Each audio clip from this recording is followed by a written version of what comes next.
15వ వచనం కూడా చూడండి. సభలో కూర్చున్న వారందరూ అతని వైపు తేరి చూడగా అతని ముఖము దేవదూత ముఖం వలె వారికి కనబడెను. హల్లెలూయా. స్టెఫను ముఖం ఎలా కనబడిందంట వారికి?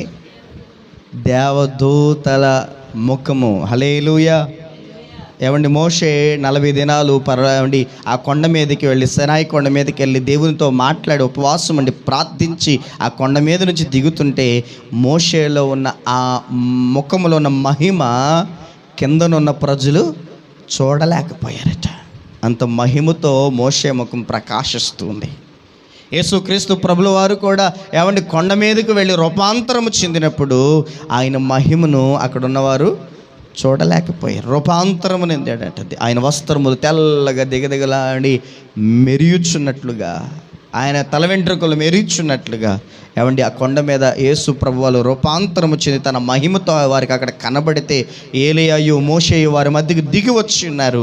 అందుకే పేతురు అక్కడ అంటాడు, అయ్యా నీకొకటి, మోషేకొకటి, ఏలియాకు ఒకటి పర్ణశాలలు ఎక్కడ కడదాము అంటాడు. దేవుని స్తోత్రం కలుగునుగాక. గమనించండి, ఇప్పుడు స్టెఫన్ యొక్క ముఖం వారికి ఎలా కనబడుతుందంట?